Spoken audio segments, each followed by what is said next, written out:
Hello everyone, welcome back to our St. Joseph's Corner channel. In our Catechism for Kids series, we are going to talk about 7 deadly sins. And today we're going to talk about the sin of sloth.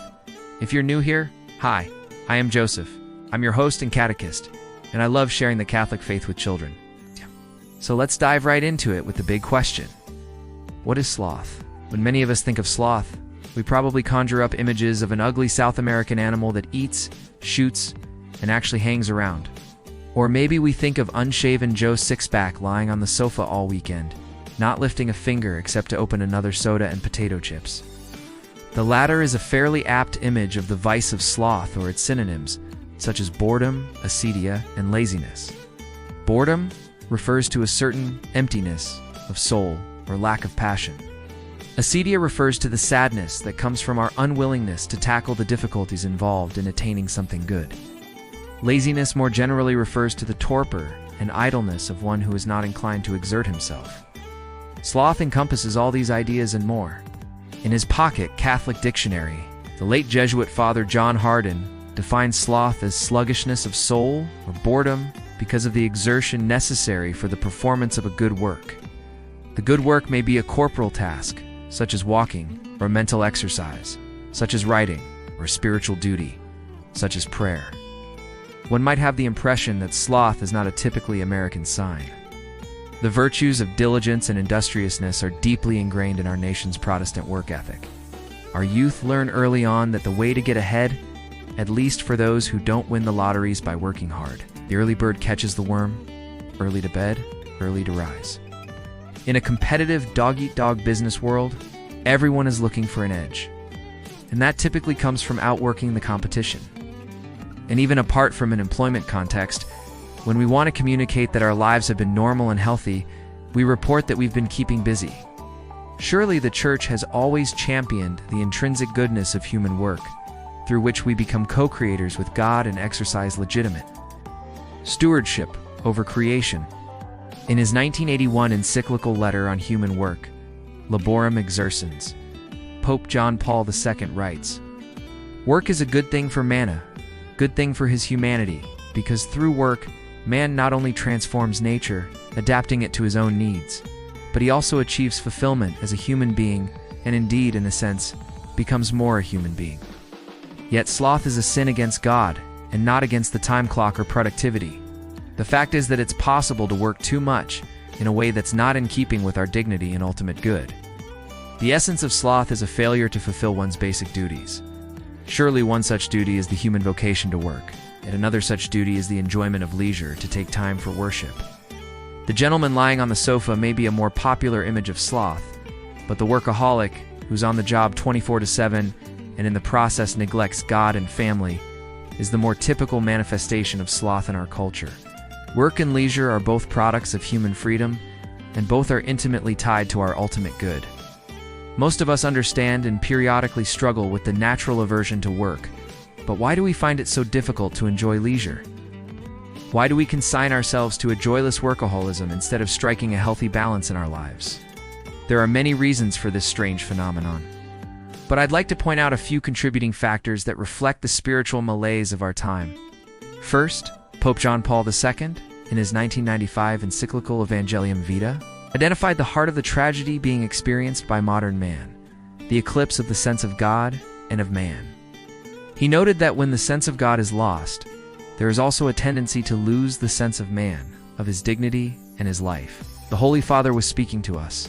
We in the West have largely lost the sense of God, leading to a loss of our own sense of purpose or mission.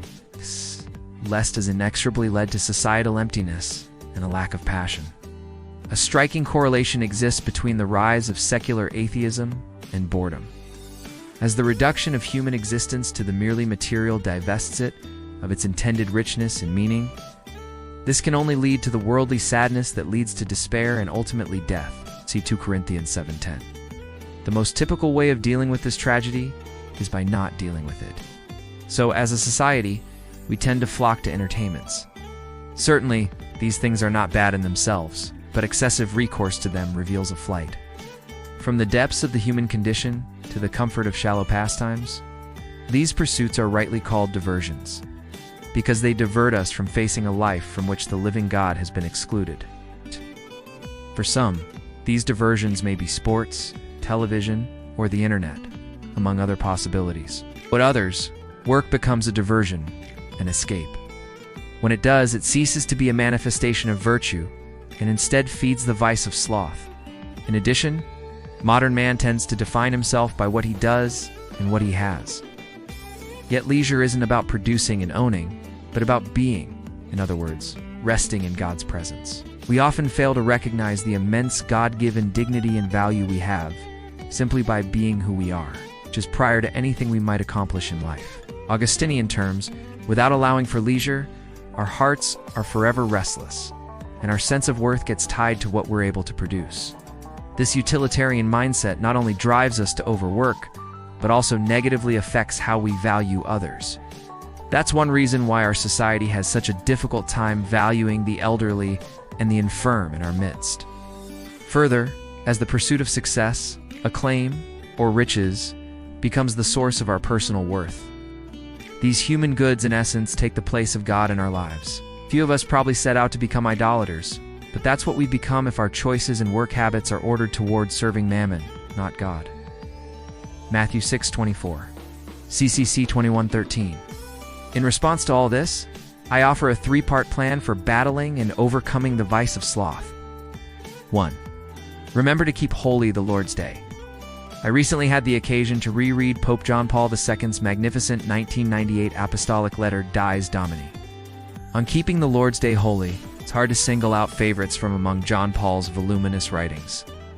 But surely this meditation on the Lord's Day will benefit Christians with ears to hear for many generations to come. One passage of Dies Domini really struck me. The Sabbath is rooted in the depths of God's plan. This is why, unlike many other precepts, it is not set within the context of strictly cultic stipulations, but within the Decalogue, the 10 words which represents the very pillars of the moral life inscribed on the human heart. Sunday Mass is not simply another requirement imposed on us by a church that's obsessed with rules. Rather, the obligation to remember to keep the day holy is prefigured and rooted in the commandment to keep the Sabbath day holy, which in turn is rooted in the act of creation.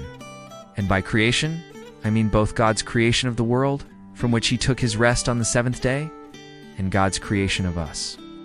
This call to worship, to rest from servile labor, to take stock of all that God has given us, is inscribed in who we are. And we are acting against our own good when we fail to remember to keep Sunday holy. As our Lord noted, the Sabbath is made for man, and not the other way around. On top of all that, we are commanded to remember to keep the day holy, which suggests that we might tend to forget. When it comes to tithing our money, assuming that we even make an effort to support the church financially, we look for the minimum we can get by with. That also asks us to tithe our time to give him 1 day per week. In a similar sense, we've reduced the Lord's Day to Sunday Mass, and even then, we squawk if it lasts more than 45 minutes. We can't get out of church fast enough once we've done our time. But as long as we view the Sunday obligation minimally and as a burden, we're missing the point. Although Sunday Mass is the source and summit of our Christian life for the week, the entire Lord's Day should be set aside for God and family. In other words, for leisure and for freedom from servile labor. Surely there must be some flexibility in application, especially given our diverse secular culture. But I dare say, just as we can probably do a better job of tithing our money, we can do a better job of remembering to observe the Lord's Day. 2. Take stock of our schedule. Time is one of our most valued commodities, and we should spend it in a way that reflects our values and priorities. Getting the Lord's Day right is the first and most important step, but we still have 6 other days to order correctly. Faith, family, work. Other pursuits are like ingredients that need to be added at the right time and in the right measure to make a tasty dish. If we don't take the time to read and follow the recipe, the ingredients won't come together. That's why it's so important for individuals, couples, families, and communities to take the time to identify their priorities and commitments and schedule their days and weeks accordingly. For those of us who tend to be lazy underachievers, a schedule will keep us on task. For those of us who tend toward workaholism and to be driven by the tyranny of the urgent, a schedule will make sure that we make time for prayer, reading to the kids, or other priorities that might get shoved aside if we're not vigilant. 3. Cultivate virtue. We're not actively engaged in cultivating virtue, then our lives will start looking like my lawn. There are some patches of grass, but each day there are also more weeds. Overcoming vice and developing virtue go together, just as it's not enough to pull weeds without also planting and fertilizing the new grass. When it comes to sloth, the corresponding virtues are justice, charity, and magnanimity. Sloth is about fulfilling our obligations to God and neighbor, which brings into play the various manifestations of justice. However, the motivation for fulfilling these obligations should be supernatural charity, which moves us out of our small, self-serving world so that we might live for others. When the spiritual laxity of sloth overtakes us, we are like a football team that has lost its momentum. We are set back on our spiritual heels and feel ill-prepared to do what is necessary to turn the tide. From this perspective, we can see how the end game of sloth is despair, as eventually the negative momentum snowballs, and we lose the will to compete. Magnanimity, however, literally means being great-souled. It is the virtue that gives us the confidence that we can do all things in Him who strengthens us. Philippians 4:13. Philippi can truly run so as to win 1 Corinthians 9:24. Each time we act against our disinclination to pray, as well as work into our day habits of prayer. For example, saying a Hail Mary when we're stopped in traffic, and sacrifice. We're replacing sloth with virtues that will help us become saints. And it all starts with getting up off the couch and onto our knees. That, my little friends, is the beautiful lesson for today. Thank you for watching. I hope you enjoyed this video. Don't forget to hit that like button, subscribe, and share it with your friends and family. May God bless you all. Amen.